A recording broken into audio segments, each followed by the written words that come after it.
Assalamualaikum warahmatullahi wabarakatuh. Perkenalkan, nama saya Amina Solika dari Prodi Teknik Industri. Saya akan mempresentasikan tentang tindak pidana korupsi dalam pengelolaan keuangan desa.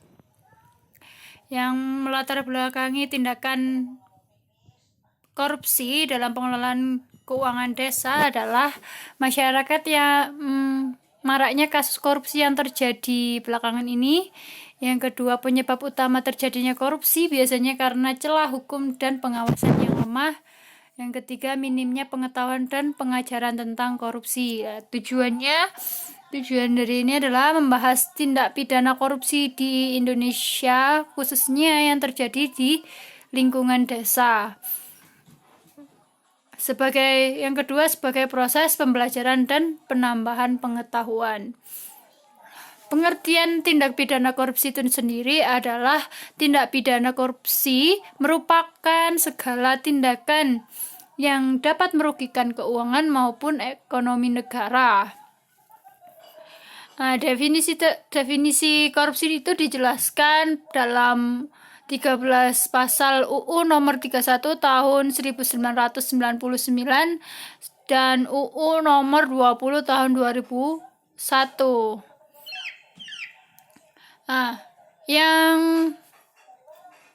Yang termasuk tindak pidana korupsi sendiri ada 7. Yang pertama yaitu korupsi yang terkait dengan kerugian keuangan negara. Yang kedua, korupsi yang terkait dengan suap menyuap. Yang ketiga, korupsi yang terkait dengan penggelapan dalam jabatan. Yang keempat, korupsi yang terkait dengan pembuatan pemerasan. Kelima, korupsi yang terkait dengan perbuatan curang. Yang keenam, korupsi yang terkait dengan perbuatan kepentingan dalam pengadaan. Lalu yang terakhir, korupsi yang terkait dengan gratifikasi. Pengelolaan keuangan desa itu sendiri ada 3 macam. Yang pertama ada transparan, terus akuntabel dan partisipatif. Sebelum ke pengertiannya, kita ke pengertian dana desa dulu. Dana desa itu sendiri yaitu dana yang bersumber dari anggaran pendapatan dan belanja negara yang diperuntukkan bagi desa yang ditransfer melalui anggaran pendapatan dan belanja daerah, kabupaten atau kota yang digunakan untuk pembiayaan penyelenggaraan pemerintah, melaksanakan pembangunan dan lain sebagainya. Pengelolaan keuangan dana desa itu harus transparan.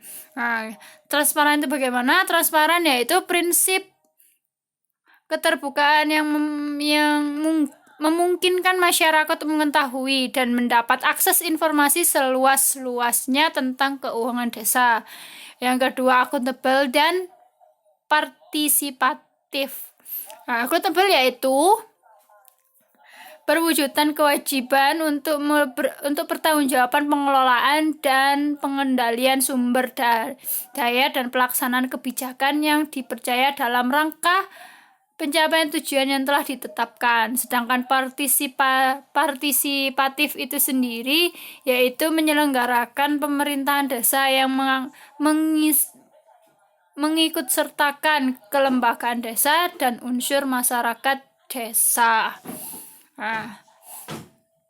Tindak pidana korupsi dalam pengelolaan dana desa itu sendiri adalah segala tindakan yang dapat merugikan keuangan maupun perekonomian negara maupun desa, sehingga segala tindakan yang dilakukan dapat merugikan masyarakat desa, pemerintahan desa, dan semua lapisan.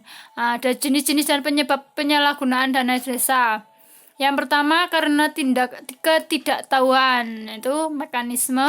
Yang kedua, tidak sesuai rencana, yaitu seperti tidak jelas peruntukannya atau tidak sesuai dengan spesifikasi.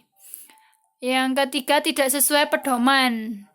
Yang dimaksud tidak sesuai pedoman itu adalah tidak sesuai dengan petunjuk pelaksanaan dan petunjuk teknis, khususnya pengadaan barang dan jasa. Potensi penyalahgunaan dana desa akan terjadi apabila beberapa unsur berikut ini masih belum kuat. Ada beberapa, tapi saya cuma mengambil 3, yaitu yang pertama adalah mekanisme koordinasi dan pengawasan, yang kedua sistem pengelolaan keuangan, yang ketiga kualitas SDM masih rendah dan belum merata. Contoh-contoh dari tindak pidana korupsi pengelolaan dana desa itu sendiri, yaitu bentuknya banyak sisi kelemahan yang perlu diperbaiki pemerintahan. Korupsi tidak hanya melekat pada mereka yang berada di jabatan atas, melainkan juga di ranah kecil bagian bawah. Contoh-contohnya seperti yang pertama adalah mantan kepala desa Kronjo, Kecamatan Kronjo, Kabupaten Tangerang, terkait kasus penyelewengan beras untuk keluarga miskin yang biasa disebut Raskin. Yang kedua, ada kasus yang dari Pulau Jawa, Pulau Jawa khususnya di Pulau Madura, Pamengkasan, Jawa Timur, yang terkait 58 orang dengan dugaan korupsi. Yang ketiga, Kepala Desa Lantapan, Kecamatan Galang, Kabupaten Toli-Toli, terkait kasus korupsi anggaran dana desa dan dana desa tahun 2015 dengan nilai kerugian mencapai 121 juta. Apa saja dampak dari tindakan korupsi? Korupsi juga sering dianggap sebagai penyakit sosial. Mengingat dampak korupsi ini sangat merugikan negara dan masyarakat sebagai penyakit sosial, permasalahan sejajar dengan penyakit sosial lainnya seperti perjudian, prostitusi, narkotika, dan kriminalitas. Korupsi sangat merugikan negara dan rakyat kecil, sehingga dapat menghambat pembangunan infrastruktur dan dapat memberi contoh yang buruk kepada orang lain dan generasi berikutnya. Selain itu, korupsi juga menghancurkan sistem perekonomian, sistem demokrasi, sistem politik, sistem hukum, sistem pemerintahan, dan tatanan sosial kemasyarakatan di negara ini. Korupsi juga terbukti telah melemahkan sumber daya, meresahkan kehidupan sosial, menggerogoti potensi negara dan bangsa, dan bahkan juga menjadi masalah internasional. Dampak masif dari korupsi itu sendiri adalah dampak masif korupsi itu disebut dengan dampak masif korupsi yang disebut oleh Kemendikbud dan Dirjen Dikti dalam buku Pendidikan Anti Korupsi untuk perguruan tinggi. Ada beberapa, yaitu yang pertama ada dampak ekonomi. Dampak ekonomi sendiri ada leluasannya pertumbuhan ekonomi dan investasi. Terus penurunan produktivitas. Yang ketiga, rendahnya kualitas barang dan jasa bagi publik. Yang keempat, menurunnya pendapatan negara di sektor pajak. Yang keenam, meningkatnya hutang negara. Yang kedua, ada dampak sosial dan kemiskinan masyarakat. Itu sendiri mahalnya harga jasa dan pelayanan publik, pengatasan kemiskinan berjalan lambat, terbatasnya akses bagi masyarakat miskin, meningkatnya angka kriminalitas, solidaritas sosial semakin langka dan demoralis. Yang ketiga, ada dampak terhadap politik dan demokrasi. Itu contohnya munculnya pemimpinan korup, hilangnya kepercayaan publik pada demokrasi, menguatnya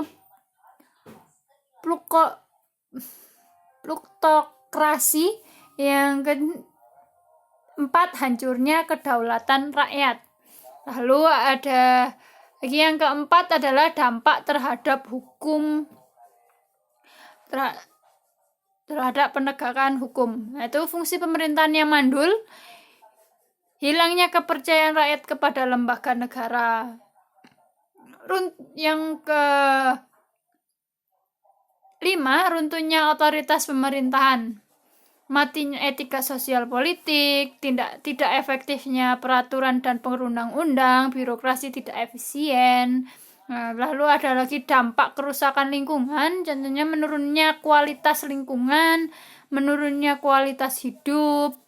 Nah, yang terakhir ada dampak pertahanan dan keamanan, itu ada berapa? Hankamnas karena lemahnya alutsista dan SDM, lemahnya garis batas negara, menguatnya sisi kekerasan dalam masyarakat. Upaya-upaya apa saja yang harus dilakukan? Upaya pemberantasan tindak pidana korupsi dalam pengelolaan keuangan desa itu sendiri ada 3. Pemerintah desa selaku eksekutif sekaligus pengelola keuangan desa harus lebih berhati-hati dalam menjalankan pemerintahan dengan disiplin mengikuti dan memahami semua aturan dan harus transparan, akuntabel, dan bertanggung jawab. BPD, Badan Permusyawaratan Desa, selaku mengontrol segala bentuk jalan pemerintahan desa. Peran BPD dalam hal ini sangat penting dalam mencegah terjadinya tipikor, karena bila pengendalian dalam pengawasan baik, maka tindak kecurangan bisa diminimalisir. Yang ketiga, masyarakat desa di mana dalam hal ini masyarakat sangat berpenting selaku stakeholder yang harus mengetahui kinerja dan laporan keuangan dari pemerintahan desa. Ada juga beberapa upaya-upaya yang harus dilakukan. Yang pertama adalah upaya pencegahan.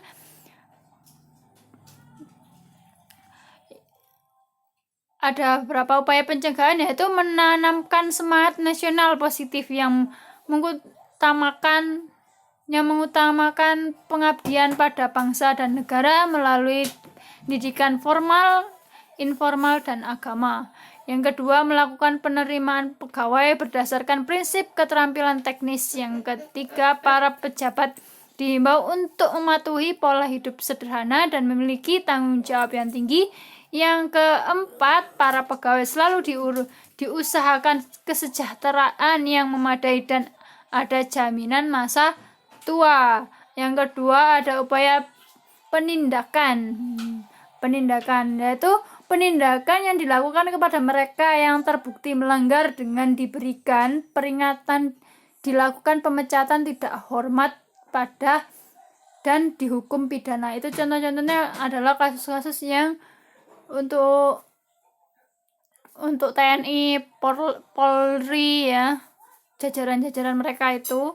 Jadi yang ketiga, upaya edukasi masyarakat dan mahasiswa. Itu memiliki tanggung jawab guna melakukan partisipasi politik dan kontrol sosial terkait dengan kepentingan. Tidak bersikap apatis dan acuh tak acuh, melakukan kontrol sosial pada setiap kebijakan mulai dari pemerintahan desa hingga ke tingkat pusat nasional. Yang terakhir ada upaya edukasi LSM, lembaga swadaya masyarakat. Itu ada Transparansi Internasional atau TI adalah organisasi internasional yang bertujuan memerangi korupsi politik dan didirikan di Jerman sebagai organisasi nirlaba. Sekarang menjadi organisasi non-pemerintahan yang bergerak menuju organisasi yang demokratik. Ada juga Corruption Watch atau ICW adalah organisasi non-pemerintahan yang mengawasi dan melaporkan kepada publik mengenai korupsi di Indonesia dan terjadi dan terdiri dari sekumpulan orang yang memiliki komitmen untuk memberantas korupsi melalui usaha pemberdayaan rakyat untuk terlibat melawan praktik korupsi. Jadi untuk foto-fotonya memang belum saya masukkan, foto-foto investigasinya untuk menyusul. Jadi sekian dari saya. Terima kasih. Wassalamualaikum warahmatullahi wabarakatuh.